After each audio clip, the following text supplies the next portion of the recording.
Assalamualaikum warahmatullahi wabarakatuh. Yang terhormat Bapak Barudin Salim selaku dosen mata kuliah serta teman-teman yang saya hormati. Perkenalkan, kami dari kelompok 2 yang beranggotakan 18 orang. Pada kesempatan kali ini, kami akan mempresentasikan tugas akhir. Kami berharap presentasi ini dapat menambah wawasan, memberikan manfaat, serta menjadikan bahan pelajaran bagi kita semua. Atas perhatian dan kesempatan yang diberikan, kami ucapkan terima kasih. Selanjutnya, izinkan kami memulai presentasi. Ringkasan eksekutif, Smart Tote Bag digital memadukan gaya hidup berkelanjutan, keamanan penggunaan, identitas digital, dan nilai sosial berbasis syariah dalam satu produk tas serbaguna. Ramah lingkungan, bahan kanvas atau katun tebal, pengganti kantong plastik sekali pakai. Terintegrasi digital, QR Code atau NFC untuk identitas, edukasi, dan tautan donasi. Bernilai sosial, terhubung dengan program sedekah pangan digital yang transparan. Berlandaskan syariah, menjaga agama, jiwa, akal, keturunan, dan harta. Maqasid syariah. Mengapa peluang ini kuat? Karena tote bag adalah kebutuhan harian lintas usia dan profesi. Tren pakai ulang dan anti plastik terus meningkat. Pasar muslim dan ekonomi syariah bertumbuh pesat. Biaya produksi terjangkau, mudah dikostumisasi. Pemasaran digital berbiaya rendah dan menjangkau luas. One bag, many missions. Selanjutnya ada latar belakang. Yang pertama itu ada perubahan gaya hidup. Konsumen kini mempertimbangkan estetika, keamanan, keberlanjutan, nilai sosial, dan etika, bukan hanya fungsi dasar barang. Yang kedua ada isu lingkungan mendesak. Kantong plastik sekali pakai mencemari lingkungan. Tote bag pakai ulang menjadi solusi gaya hidup berkelanjutan yang nyata. Selanjutnya ada peluang teknologi sederhana. Tote bag konvensional minum fitur QR Code atau NFC memungkinkan tas terhubung ke informasi, edukasi, dan donasi digital. Selanjutnya ada amanah dalam berusaha. Dalam Islam, usaha adalah amanah dan ibadah sosial, dibangun atas kejujuran, kemanfaatan, dan tanggung jawab maqasid syariah. Baik, saya akan menjelaskan. Di sini ada rumusan masalah dibagi menjadi 5.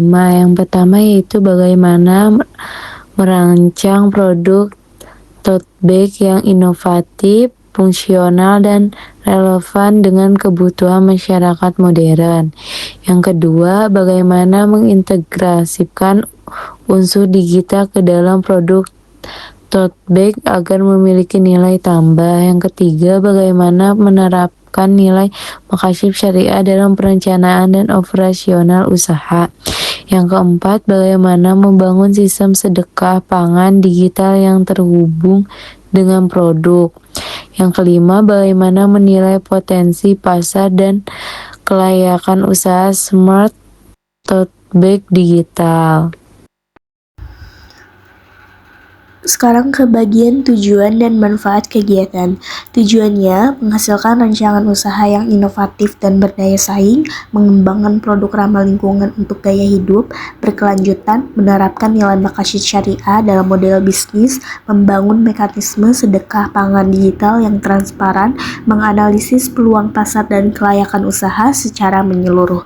Lalu manfaatnya konsumen, produk praktis, aman, estetik ramah lingkungan, masyarakat, budaya sedekah pangan digital yang transparan, pelaku usaha, model bisnis kreatif dengan nilai tambah sosial, lingkungan, mengurangi ketergantungan plastik sekali pakai, ekonomi syariah, contoh implementasi bisnis bernilai maqasid syariah. Deskripsi produk tas jinjing multifungsi berbahan ramah lingkungan yang dibuat dari kanvas tebal dan katun daur ulang, dilengkapi teknologi QR Code atau NFC sebagai identitas digital untuk memberikan keamanan, kemudahan, akses informasi, dan nilai tambahan bagi pengguna. Yang pertama, bahan ramah lingkungan terbuat dari material yang dapat digunakan berulang kali, sehingga membantu mengurangi penggunaan kantong plastik sekali pakai dan mendukung gaya hidup yang lebih peduli terhadap lingkungan. Yang kedua, identitas digital dilengkapi QR Code atau NFC yang dapat menyimpan identitas pemilik, kontak darurat, informasi produk, hingga media sosial atau website sesuai kebutuhan. Yang ketiga adalah keamanan penggunaan menggunakan jahitan yang kuat, bahan berkualitas, serta dilengkapi saku dalam dan pengait agar barang bawaan lebih aman dan nyaman saat digunakan. Yang keempat ada nilai sosial terintegrasi. Setiap pembelian produk turut mendukung program sosial seperti donasi atau sedekah digital, sehingga pembeli ikut memberikan dampak positif bagi masyarakat. Yang kelima ada desain customizable. Desain dapat disesuaikan dengan kebutuhan pelanggan, baik untuk perusahaan, organisasi, kampus, komunitas, UMKM maupun penggunaan pribadi. Yang keenam ada produk gaya hidup. Bukan hanya tas untuk membawa barang, tetapi juga menjadi produk yang mencerminkan gaya hidup modern, peduli lingkungan, dan memanfaatkan teknologi digital. Yang pertama adalah hifz al-din atau menjaga agama. Dalam dunia bisnis, penerapannya dilakukan dengan menjalankan usaha yang halal, jujur, serta menghindari praktik yang dilarang seperti penipuan, riba, dan gharar atau ketidakjelasan dalam transaksi. Dengan begitu, bisnis dapat berjalan sesuai dengan nilai-nilai Islam. Yang kedua adalah hifz al-nafs atau menjaga jiwa. Artinya, setiap produk maupun jasa yang ditawarkan harus aman, higienis, berkualitas, dan tidak membahayakan kesehatan maupun keselamatan konsumen. Pelaku usaha juga harus memperhatikan kesejahteraan karyawan dan lingkungan kerja. Yang ketiga adalah hifz al-aql atau menjaga akal.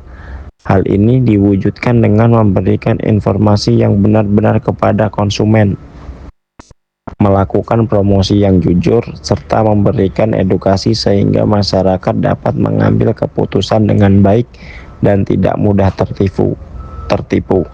Yang keempat adalah hifz al-nas atau menjaga keturunan. Dalam bisnis, hal ini diterapkan melalui desain, iklan, dan pesan pemasaran yang sopan, tidak mengandung unsur pornografi ataupun kekerasan, serta maupun memberikan contoh gaya hidup yang positif bagi masyarakat. Dan yang terakhir adalah hifz al-mal atau menjaga harta. Prinsip ini menekankan pentingnya menjaga hak kepemilikan, mengelola keuangan secara transparan, melakukan transaksi yang adil, serta menghindari segala bentuk kecurangan agar harta diperoleh dan dikelola dengan secara yang benar. Dengan menerapkan kelima prinsip maqasid syariah tersebut, sebuah bisnis tidak hanya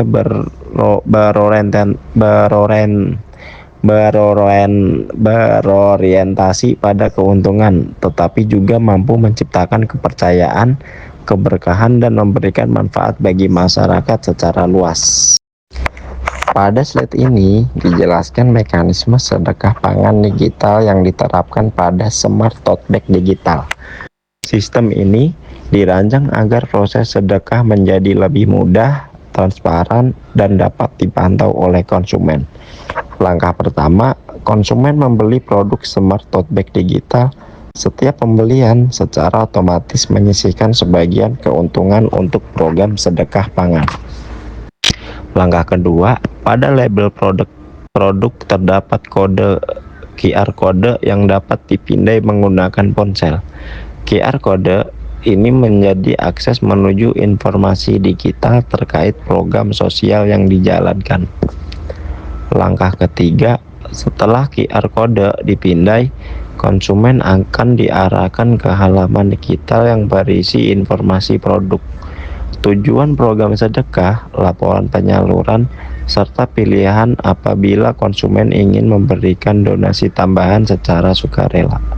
Langkah keempat, dana yang telah terkumpul kemudian disalurkan dalam bentuk paket pangan kepada penerima manfaat seperti duafa, anak yatim, maupun pekerja informal yang membutuhkan. Langkah kelima, seluruh proses penyaluran didokumentasi dan dipublikasikan secara berkala dalam bentuk laporan, foto, atau dokumentasi kegiatan. Hal ini bertujuan agar konsumen dapat melihat bahwa donasi benar-benar disalurkan sehingga tercipta transparansi dan akuntabilitas. Melalui mekanisme ini, setiap pembelian tidak hanya memberikan manfaat bagi konsumen, tetapi juga menjadi sarana bagi berbagai kepada masyarakat. Selain meningkatkan kepercayaan pelanggan, sistem ini juga memperkuat citra merek, membangun kedekatan emosional dengan konsumen, serta menjadikan transaksi sebagai bentuk ibadah sosial yang memberikan manfaat bersama. Di sini analisis pasar dan segmentasi konsumen, yaitu untuk segmentasi mahasiswa, karakteristiknya aktif, mobile, dan ekonomis. Kebutuhannya tas kuliah, desain menarik, dan harga terjangkau. Nah, untuk segmen pekerja muda, karakteristiknya itu praktis, modern, sadar citra. Kebutuhannya tas kerja ringan, aman, dan estetik. Nah, untuk segmen konsumen muslim, karakteristiknya itu peduli etika dan halal. Kebutuhannya produk bernilai syariah dan sosial. Segmen komunitas, karakteristiknya kolektif, identitas, kelompok. Kebutuhannya tote bag custom untuk acara atau komunitas. Segmen UMKM atau instansi, karakteristiknya itu butuh media promosi. Kebutuhannya merchandise fungsional dan berkesan. Peluang pasar berada di persampingan 3 tren terbesar, yaitu keberkelanjutan, digitalisasi, dan konsumsi yang bernilai. Selanjutnya, saya akan menjelaskan hasil analisis SWOT dari produk kami. Analisis ini bertujuan untuk mengetahui kondisi internal dan eksternal sebagai dasar dalam menyusun strategi bisnis. Pertama, strength. Produk kami memiliki keunggulan karena ramah lingkungan, dilengkapi fitur digital, memiliki nilai sosial dan syariah, serta dapat disesuaikan dengan kebutuhan pelanggan. 2. Weakness. Produk ini masih membutuhkan edukasi kepada calon konsumen, biaya produksi relatif lebih tinggi karena adanya fitur digital, dan pengelolaan program sosial harus dilakukan secara konsisten. 3. Opportunities. Peluang pasar cukup besar karena tren pengguna tote bag terus meningkat, didukung dengan berkembangnya ekonomi kreatif serta promosi digital yang mudah dan terjangkau. Dan yang terakhir, threats. Tantangan yang dihadapi meliputi persaingan dengan produk sejenis, risiko peniruan desain, perubahan tren konsumen, dan persaingan harga. Melalui analisis SWOT ini, kami dapat menyusun strategi yang tepat untuk memaksimalkan keunggulan, memanfaatkan peluang, serta mengantisipasi berbagai tantangan yang ada. Selanjutnya, analisis kelayakan usaha. Yang pertama ada aspek pasar, yaitu target jelas dan luas. Permintaan tote bag relatif stabil lintas usia dan profesi. Yang kedua ada aspek teknis, yaitu produksi via penjahit lokal, konveksi kecil, mudah diterapkan secara teknis. Yang ketiga ada akses finansial, yaitu biaya produksi terjangkau, margin, dan diinvestasi, desain, fitur digital, dan branding sosial. Yang selanjutnya ada aspek syariah, sesuai prinsip syariah selama bahan, transaksi, promosi, dan dana sosial halal dan akuntabel. Dan yang terakhir ada aspek sosial, edukasi lingkungan dan sedekah pangan digital meningkatkan keberterimaan publik. Selanjutnya itu ada metode pelaksanaan. Yang pertama, persiapan, konsep usaha, riset pasar, penentuan bahan dan vendor, desain awal, sistem QR atau NFC. Yang kedua yaitu produksi, pemilihan bahan, penjahitan, cetak desain, pemesanan lebar digital, kontrol kualitas. Yang ketiga yaitu ada pemasaran digital, konten marketing, story based branding, kampanye komunitas, custom order, dan yang keempat yaitu ada sedekah pangan, mitra penyaluran, skema donasi per produk, integrasi QR ke laporan, distribusi berkala. Dan yang terakhir yaitu ada evaluasi nomor 5.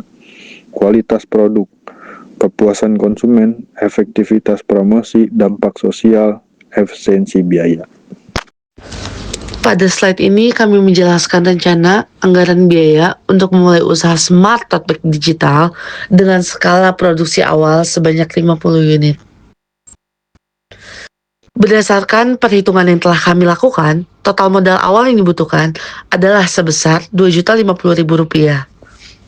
Biaya tersebut dialokasikan untuk pembelian bahan kain kanvas atau katun tebal, biaya jahit dan produksi, sablon atau cetak desain, pembuatan label QR code atau NFC, kemasan ramah lingkungan, konten promosi dan landing page, operasional data, sosial awal, dan cadangan biaya tak terduga. Dari total biaya tersebut diperoleh harga pokok produksi atau HPP sebesar Rp29.000 per unit. Produk ini direncanakan dijual dengan kisaran harga Rp45.000 hingga Rp65.000 per unit, sehingga menghasilkan laba kotor sekitar Rp16.000 sampai Rp36.000 untuk setiap produk yang terjual. Berdasarkan perhitungan tersebut, apabila produk dijual dengan harga Rp45.000, estimasi keuntungan setelah menutup modal awal sekitar Rp200.000, sedangkan pada harga jual Rp65.000, estimasi keuntungannya dapat mencapai sekitar Rp1.200.000. Hal ini menunjukkan bahwa Smart Tote Bag Digital memiliki prospek usaha yang cukup baik karena modal awal yang dibutuhkan relatif terjangkau dengan potensi keuntungan yang menjanjikan. Jadwal kegiatan. Kegiatan pertama, penyusunan konsep usaha itu di minggu ke-1. Riset pasar dan survei itu di minggu ke-1 dan ke-2. Desain produk dan branding itu di minggu ke-2. Penentuan vendor dan bahan itu di minggu ke-2. Produksi sampel dan evaluasi itu di minggu ke-3. Produksi awal itu di minggu ke-3 dan ke-4. Pemasaran digital itu di minggu ke-3 dan ke-4. Peluncuran dan sedekah pangan itu di minggu ke-4. Sebagai kesimpulan, Smart Tote Bag Digital merupakan inovasi produk yang menggabungkan fungsi praktis, teknologi digital, keberlanjutan lingkungan, serta nilai-nilai makosid syariah dalam satu produk yang bernilai ekonomi dan sosial. Melalui fitur QR Code atau NFC, produk ini tidak hanya memberikan kemudahan dan keamanan bagi pengguna, tetapi juga mendukung program sedekah pangan digital yang transparan. Berdasarkan hasil analisis pasar, SWOT, dan kelayakan usaha, Smart Tote Bag Digital memiliki potensi yang baik untuk dikembangkan karena didukung oleh tren gaya hidup ramah lingkungan, digitalisasi, serta meningkatnya kebutuhan akan produk yang memiliki nilai tambah. Dengan strategi pemasaran yang tepat, peningkatan kualitas produk, serta kolaborasi dengan berbagai pihak, Smart Tote Bag Digital diharapkan mampu menjadi usaha yang berkelanjutan, inovatif, dan memberikan manfaat bagi masyarakat serta lingkungan. Demikian presentasi dari kelompok ganjil mengenai proposal usaha Smart Tote Bag Digital. Kami mengucapkan terima kasih kepada Bapak atau Ibu dosen dan teman-teman yang telah menyaksikan presentasi ini. Semoga materi yang kami sampaikan dapat menambah wawasan mengenai pengembangan usaha berbasis inovasi teknologi dan nilai-nilai syariah. Mohon maaf apabila terdapat kekurangan dalam penyampaian maupun isi presentasi. Terima kasih. Wassalamualaikum warahmatullahi wabarakatuh.